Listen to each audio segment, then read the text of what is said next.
Hi you guys, this is Alicia from Stamping with Alicia, and I'm here today to show you how to do this cute project, which is a little gift bag. This one has Starburst in it. It's a glassine bag. I made this one birthday, but it could be anything. And really, what I'm going to do today is walk you through the basic steps. I'm not going to actually stamp for you. I'm going to just tell you I did that, because my main purpose today is actually to show you this part right here. I will walk you step by step through this. This is making your own washi tape, paper tape, tissue tape, whatever you've heard it called lately. It's all the rage.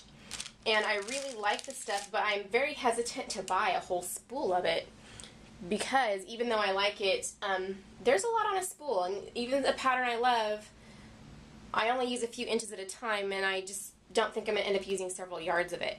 So I went kind of hunting around for different ideas, and I looked up several ideas. One idea I found already out there was people using this Post-it tape, which you could either put designer paper on, or and then like run it through a Xyron or something sticky so it sticks to this, and then you could use it like tape, which is fine. I don't see that it's much different than just using the designer paper itself and making it stick. But one of the things I like about the tissue tape or the washi tape is that it's actually a little bit see-through. So what I found and that I used on this was this stuff. It was in the first aid aisle at my big box store, and I don't know if you can see that very well there. I want to make sure that you can. Okay. It's called Gentle Paper, and it's over by like where the gauze and the medical tape and stuff is. And as you can see, let me tear off a bit here. You can see that it is like a tissue tape, and it is kind of see-through and clear, and it's a little easier to use, or kind of looks more like washi tape to me. So in this case, what I did was I took a glassine bag, just a plain white one, and I wanted to make, I'm going to pretend I have a young friend here, wanted to make a gift, so I got, these are just Starburst in some fun summer colors, and I just kind of lined them up on a pattern to make like a striped background behind my thing, just so that would add a little bit of background dimension to it.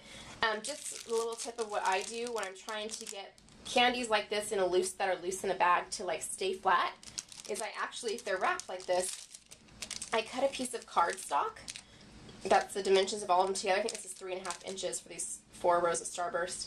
And I just use little glue dots on the Starburst and stick them on there. It's not super strong for the Starburst weight, but it's enough to just hold them on there, and that's all I want. I just don't want them going all sideways and stuff on me. So I put that in there, and then I just folded it over and I stapled it down because I find it easier to already be in place. And then I decided I wanted to layer my washi tape. So the first thing I did, took this beautiful paper from the Floral District. I love this paper. It's so beautiful. And I just made a little strip of it. I think this is an inch and a quarter, yes. I love these mats because I always measure on them. This is an 1.25 inches. And so I used that. I took out some of this tape. Set this aside for a second. That's what I'm doing.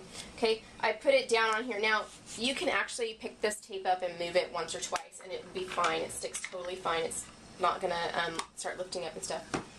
This, in case you don't know, is one of our brand new firm foam ink pads, and you really don't have to push hard at all. In fact, if you order one, I would suggest that you use a paper like this and kind of practice your pressure a little bit before you go over it. And what I'm going to do is I'm just going to kind of stamp some of the numbers around here, kind of willy-nilly. Okay, that's good enough. And I'm going to snip off. I want that tail end thingy. It would also be cute with just like one angle going across, or you could just tear it so that it matches a tear on the washi tape. So then I'm going to lift this up carefully. This is the tape that I stamped. Okay, and as you can see, my thing is there, my little pattern's there. I'm going to take this end and just tear just the end, just so it has that nice torn look. That's fun with the washi tape thing. And I'm going to stick it right on that designer paper. Get that off my fingers. Okay, and then I just trimmed it and I just put it right over my glassine bag and just stapled it down in place. If you didn't want the staple to show, you could, since it's already stapled in place, or at least I already stapled it in place, you could use glue dots or adhesive just to put it on if you don't want that on there. But I think the staple is cute. It would also be cute with a little white ribbon sticking out there too. I didn't think about that earlier. Okay, so that's how you stamp the washi tape to match your own stamp set or whatever you're using. In this case, I was using this.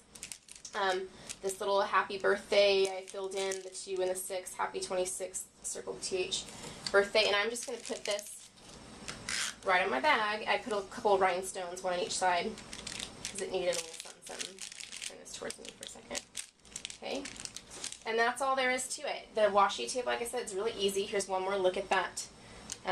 This one is Next Care by 3M. I'm sure there's more than one brand out there, though. That tape that I used and stamped right on it, and you could stamp with colors. You could fill this in like I did the numbers here. You could totally make it match and do it however you want. So there is how to make your own washi tape.